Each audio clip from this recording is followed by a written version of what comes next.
नंदाज kitchen रेसिपीमध्ये आपलं स्वागत आहे। चला तर मग आज आपण पाहणार आहोत कोकणी पद्धतीची गोडी डाळ कशी बनवायची। चला तर मग पाहूयात। त्यासाठी इथे मी अर्धी वाटी मुगाची डाळ घेतलेली आहे आणि अर्धी वाटी तूर डाळ घेतलेली आहे। ती 2 ते 3 वेळा स्वच्छ पाण्याने धुवून घ्यायची आहे। हे पहा स्वच्छ धुवून झालेले आहे।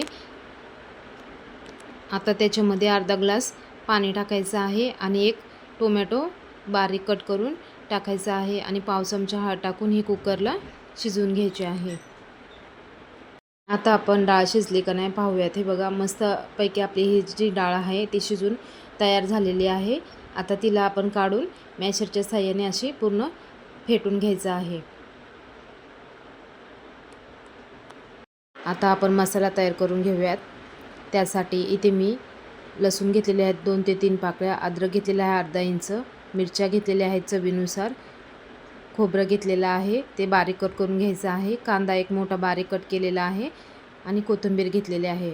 आता एका मिक्सरच्या भांड्यामध्ये बारीक कट केलेला कांदा टाकायचा आहे, त्यानंतर खोबरं टाकायचं आहे, ओलं खोबरं घेतलेलं आहे इथे ते सुद्धा बारीक करून घेतलेलं आहे, चवीनुसार मिरच्या टाकायच्या आहेत, अर्धा इंच अद्रक घेतलेला आहे ते सुद्धा बारीक कट करून घ्यायचं आहे, लसूण घ्यायचे आहेत 4 ते 5 पाकळ्या, धने घ्यायचे आहेत 1 चमचा आणि जिरा घ्यायचा आहे 1 चमचा। त्यानंतर थोडीशी कोथिंबीर टाकायची आहे आणि वरून चवीनुसार मीठ टाकून थोडंसं पाणी टाकून हे मिश्रण बारीक करून घ्यायचं आहे। मसाला बारीक करून झाला आहे। आता गॅसवरती एक कढई ठेवून कढई चांगली गरम झाली की त्याच्यामध्ये 1 ते 1.5 पळी तेल टाकून घ्यायचं आहे। तेलसुद्धा चांगलं गरम झालं की त्याच्यामध्ये आपण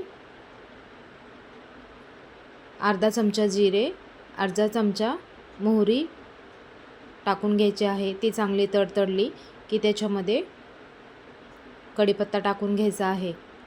कढीपत्ता चांगला तडतडला की त्यानंतर आपण जो मसाला तयार केला होता तो मसाला टाकायचा आहे आणि चांगलं ह्याला चमच्याच्या साहाय्याने परतून घ्यायचा आहे। ह्याचा कच्चापणा जास्तोपर्यंत ह्याला चांगलं परतून घ्यायचं आहे।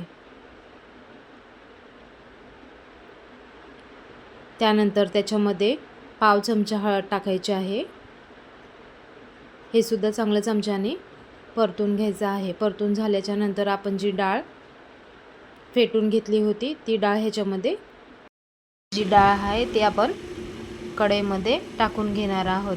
त्यानंतर चमच्याच्या साहाय्याने असं हलवून घ्यायचं आहे आणि जेवढी तुम्हाला पातळ किंवा घट्ट पाहिजे त्यानुसार तुम्ही ह्याच्यामध्ये गरम पाणी करून टाकायचं आहे, जेणेकरून आपली ही जी डाळीची चव आहे ती बदलणार नाही। मस्त अशी चमच्याने हलवून घ्यायची आहे। त्यानंतर एक 10 ते 15 मिनटं ह्याला शिजून घ्यायचं आहे। शिजून झाल्यानंतर थोडीशी बारीक कट करून कोथिंबीर ह्याच्यामध्ये टाकून डाळ पुन्हा एकदा हलवून घ्यायची आहे। तुम्ही बघू शकता मस्त अशी डाळ आपली बनून तयार झालेली आहे। तुम्ही सुद्धा एकदा घरी नक्की ट्राय करा। आवडल्यास नक्की लाईक करा, शेअर करा, कमेंट करा आणि चॅनलला सबस्क्राईब करायला विसरू नका।